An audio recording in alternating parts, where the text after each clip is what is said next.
Bismillahirrahmanirrahim. Assalamualaikum warahmatullahi wabarakatuh. Alhamdulillahi rabbil alamin. Wassalatu wassalamu ala asrafil anbiya'i wal mursalin wa ala alihi washabihi ajma'in. Amma ba'du, jamaah yang dirahmati Allah Subhanahu wa taala. Kemarin kita telah menyampaikan hadis keempat tentang hisab pada hari kiamat bagi orang-orang yang menjalankan sholat. Pada hari ini kita akan membahas tentang sholat yang tidak sempurna, sujud dan rukuknya adalah bentuk pencurian yang paling hina. Hadis kelima dari Sayyidina Abdullah bin Abu Qatadah radhiyallahu an, dari ayahnya radhiyallahu an, ia mengatakan bahwa baginda Nabi Muhammad sallallahu alaihi wasallam bersabda, seburuk-buruknya pencuri ialah seorang yang mencuri solatnya. Sahabat radhiyallahu anhum bertanya, ya Rasulullah, bagaimana ia mencuri solatnya? Beliau menjawab, ia tidak menyempurnakan rukuk dan sujudnya. Hadis riwayat Tabrani, Ibnu Huzaimah dari kitab At-Taghrib. Faidah, kandungan hadis di atas juga banyak disebutkan dalam beberapa hadis. Pertama, hendaknya diperhatikan bahwa mencuri itu sendiri sudah merupakan perbuatan yang hina, dan orang yang mencuri akan dipandang orang yang hina.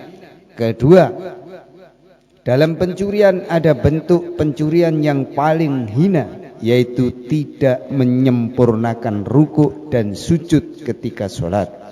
Seperti sabda baginda Nabi Muhammad sallallahu alaihi wasallam di atas Sayyidina Abu Darda radhiyallahu an mengatakan bahwa baginda Nabi Muhammad sallallahu alaihi wasallam pernah memandang ke langit lalu bersabda, kini waktunya ilmu akan dicabut dari dunia. Pada waktu itu Allah Subhanahu wa taala menampakkan kepada baginda Nabi Muhammad sallallahu alaihi wasallam bagaimana ilmu dicabut dari dunia. Sayyidina Ziyad radhiyallahu an bertanya, bagaimana ilmu akan dicabut sedangkan kita masih membaca Al-Quran, dan kami juga mengajarkan Al-Quran kepada anak-anak kami, dan anak-anak kami akan mengajarkan kepada anak-anak mereka. Dan begitu juga yang seterusnya. Baginda Nabi Muhammad SAW bersabda, wahai Ziyad, dulu aku menganggapmu sebagai orang yang paham. Kaum Yahudi dan Nasrani juga mengajarkan Taurat dan Injil. Apakah hal itu memberikan faedah kepada mereka? Setelah mendengar hadis ini, seorang murid Sayyidina Abu Darda radhiyallahu an pergi kepada Sayyidina Ubadah radhiyallahu an lalu membacakan hadis Sayyidina Abu Darda radhiyallahu an tersebut kepadanya. Sayyidina Ubadah radhiyallahu an berkata, Abu Darda benar. Maukah aku beritahukan yang pertama kali akan dicabut dari dunia? Yang pertama kali akan dicabut adalah kekhusyuan dalam sholat. Kelak engkau akan melihat di dalam suatu masjid yang penuh dengan jamaah, tidak ada seorang pun yang khusyuk dalam sholatnya. Sayyidina Hudzaifah radhiyallahu an, yang dikenal sebagai penyimpan rahasia Nabi, berkata, yang pertama kali akan dicabut dari dunia ialah khusyuk dalam sholat. Dalam kitab Darul Masdur, sebuah hadis meriwayatkan bahwa Allah Subhanahu wa taala tidak memperdulikan sholat seseorang yang tidak menyempurnakan rukuk dan sujudnya.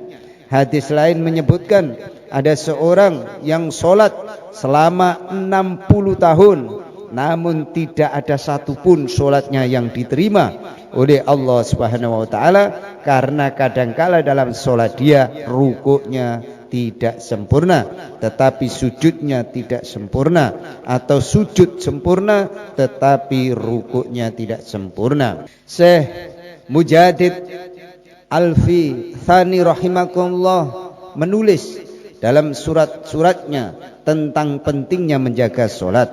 Dia menulis banyak hal dalam surat-suratnya, yang salah satu di antaranya menyebutkan bahwa kita hendaknya sungguh-sungguh memperhatikan masalah merapatkan jari-jari tangan ketika sujud dan merenggangkan ketika ruku. Aturan syarat merapatkan dan merenggangkan jari dalam sholat bukannya tidak ada manfaatnya, bahkan amat penting kita memperhatikan adab-adab yang seolah-olah kecil ini. Dia menulis bahwa menumpukan pandangan ketika berdiri ke tempat sujud, ketika ruku ke kaki, ketika sujud ke hidung, dan ketika duduk ke tangan, ini menyebabkan kekusukan dalam sholat dan memudahkan mendapatkan ketawajuhan. Jika adab-adab yang dianggap kecil ini saja bermanfaat bagi kita, bagaimana dengan adab-adab dan sunnah-sunnah yang lebih besar? Tentu manfaatnya lebih besar pula. Jamaah yang dirahmati Allah Subhanahu wa taala, di sini Rasulullah mengajarkan bahwa kita menjaga adab-adab sholat itu sangatlah penting. Nah, ini yang sering tidak jaga, sehingga tidak ada pahalanya. Contoh, disuruh merapatkan sholat, ada yang renggang tidak segera dirapatkan. Ini namanya tidak menjalankan sunnah, dan sholat kita tidak akan menjadi sempurna. Dan seperti yang dicerahkan Rasulullah, siapa tidak mengikuti sunnahnya maka tidak sempurna sholatnya. Kemudian kalau sujud, tangannya dirapatkan gini, lurus dengan telinga.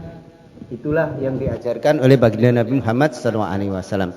Ketika rukuk merenggangkan, nah, di suku ini renggang begini, nggak boleh rapat.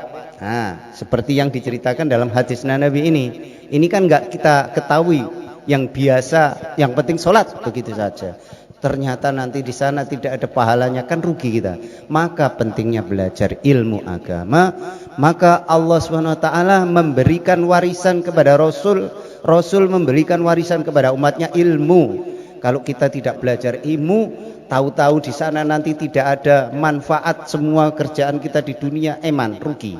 Maka pentingnya belajar. Mudah-mudahan kita diberi kepahaman oleh Allah Subhanahu wa taala, sehingga kita, amalan kita, jeripaya kita ada pahalanya dan bisa menolong kita kelak di akhirat, kehidupan yang selama-lamanya. Allahumma amin. Demikian para jamaah, mudah-mudahan kita fahami sedikit demi sedikit, kita sempurnakan sholat kita seperti halnya yang diajarkan oleh baginda Nabi Muhammad SAW, sehingga sholat kita akan menjadikan keberkahan, keridhaan Allah Subhanahu wa taala. Mari kita tutup dengan doa kafar majelis. Subhanaka Allahumma wa bihamdika asyhadu an la ilaha anta astaghfiruka wa atubu ilaik. Wassalamualaikum warahmatullahi wabarakatuh.